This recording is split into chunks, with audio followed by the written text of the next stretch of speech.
तीर्थंकर श्री श्री कृष्ण भगवान की, मागी तुंगी से मोक्ष गए हनुमान भगवान की, परम पूज्य आचार्य श्री आदि सागर जी, महावीर कीर्ति जी, विमल सागर जी गुरुदेव की, परम पूज्य तपस्वी सम्राट आचार्य गुरु श्री सन्मति सागर जी गुरुदेव की, साक्षात विराजमान आज के युग के भगवान आचार्य भगवान श्री सुनील सागर जी गुरुदेव की,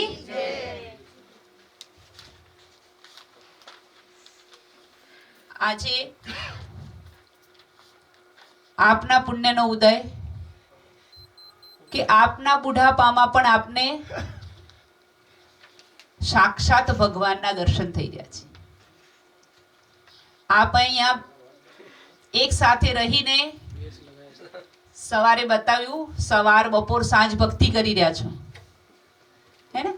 તો ભક્તિ કરી રહ્યા છો, ભગવાનને માનો છો, ભગવાનને આપણે દેખ્યા નથી પણ એમની પર શ્રદ્ધા છે પણ, અને એ ભગવાન કેવા હશે એનું સાક્ષાત રૂપ આજે આપની સામે બિરાજમાન છે. આજે બુઢાપામાં તમારી આંખો ધન્ય થઈ ગઈ કે આ ભગવાનના રૂપને તમને જોવા મળ્યું. ભગવાન કેવી રીતે બન્યા હશે, કેવી કઠોર તપસ્યા કરી હશે. કોઈ પણ સોનું છે એને શુદ્ધ કરવા માટે શું કરવું પડે? તપાવવું પડે. જેટલી તેજ આંચમાં એને તપાવો, યા તો લોખંડ હોય તો જેટલી તેજ આંચમાં તમે કરો એટલું એ નરમ બનશે. એમ આત્માને પણ આવા કઠોર તપથી તપાવવાથી આત્મા પ્યોર સોનું બને છે, અને એ જે આત્મા છે એ જ પછી ભગવાનનું રૂપ ધારણ કરે છે, જેને આપણે ભગવાન માનીએ છીએ. તો આચાર્ય ભગવાન અને બધા મુનિરાજ દેખો, આજે શરીર પર એક ધાગો પણ નથી.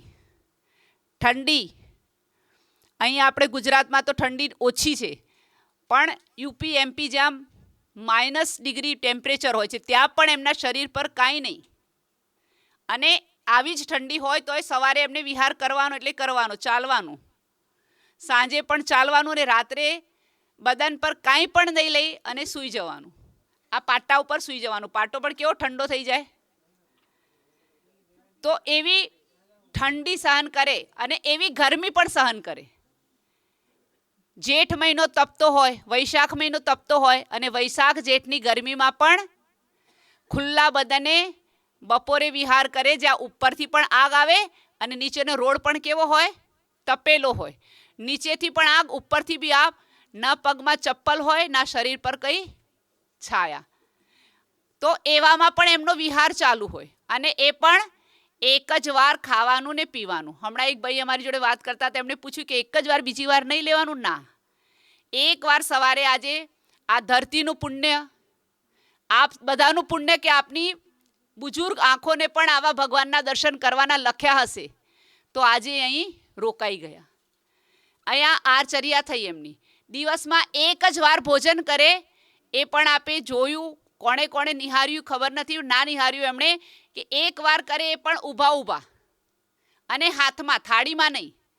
હવે જ્યારે 10, 12, 15 કિલોમીટર, 8 કિલોમીટર, 10 કિલોમીટર ચાલીને આવ્યા હોય, પગની શું હાલત હોય? અને એમાં એ પછી ઊભા ઊભા લે તો કેટલી વાર ઊભા રહી શકે? તો કે એટલા માટે ઊભા ઊભા આહાર લો કે તમે ભરપેટ ભોજન ના કરી શકો. ભરપેટ ભોજન કરવાથી આળસ આવે છે, પ્રમાદ આવે, અને વિષયોમાં પણ આપણી ઈચ્છા થાય. તો તમે ભૂખ્યા રહો, એટલા માટે એમને ઊભા ઊભા આહાર લેવાનું કીધું. એ પણ હાથમાં મસ્ત મજાની વસ્તુ થાળીમાં હોય, બહુ મનગમતી હોય, ભાવતી હોય, પણ ભક્ત આપવાનું ના આપે વસ્તુ તો માંગે નહીં મુનિરાજ. થાળીમાં માનો ગુલાબજાંબુ પડ્યા છે ને ગુલાબજાંબુ બહુ ભાવે છે મને, પણ ભક્ત આપે હાથમાં તો લેવાના, બાકી ઈશારો પણ કરે નહીં કે મને આ ચીજ આપો તમે. એમના દૂધ પીવે તો, પાણી પીવે તો, રોટલી ખાય તો, જે ખાય હાથમાં. એક પણ બર્તન એમની જોડે ના હોય. અને એ વિહાર કરે છે. આપને પ્રશ્ન થાય કે ભક્તો આટલું બધું કરતા હોય તો શું કામ તમારે પગે ચાલવું પડે? એ બી તો સેવા થઈ જાય આટલી ગાડીઓ સાથે. તો કે ના, ચાલવાનું એટલા માટે કે અહિંસા ધર્મનું પાલન થાય. સાધનમાં બેસે, ચાલતા જાય તો નીચે સૂક્ષ્મ કીડી બી હશે, જીવ પણ હશે તો દેખાશે, અને એને દૂર કરી અને મુનિરાજ વિહાર કરશે. ગાડીમાં ચીંટીઓનો તો વિકલ્પ જ નથી. ગાય પણ આવે તો ગઈ, કૂતરું પણ આવે તો ગયું, અને મોટા મોટા જીવ પણ.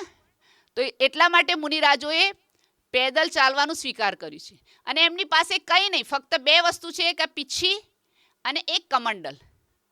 તો કમંડલનું પાણી પીવા માટે નહીં, પણ શુદ્ધિ માટે જવું હોય તો એમને હાથ પગ ધોવા પડે, એટલા માટે કમંડલમાં પાણી ભરે.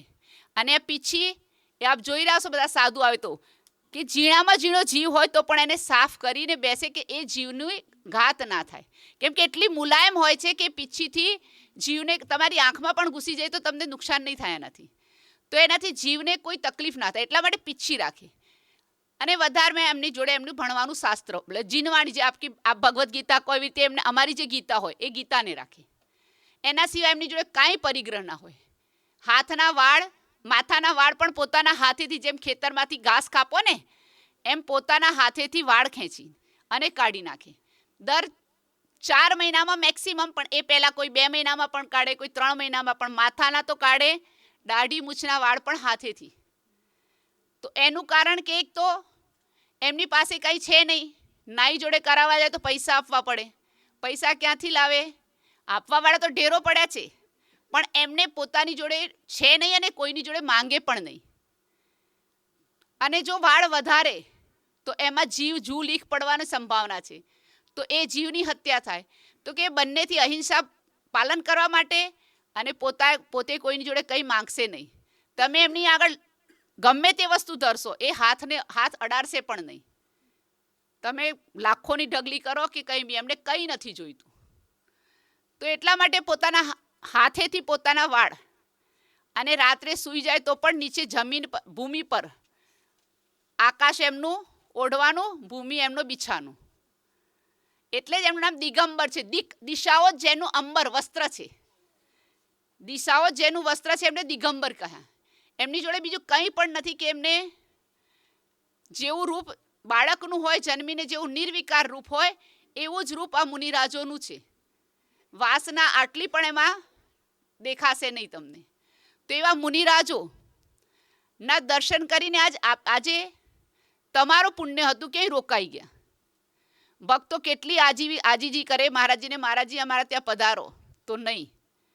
પણ આ સંસ્થાનું પુણ્ય.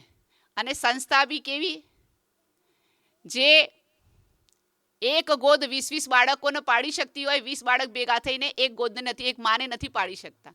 ઓર એવી મા બાપને આ સંસ્થા આશરો આપી અને ચલાવી રહી છે.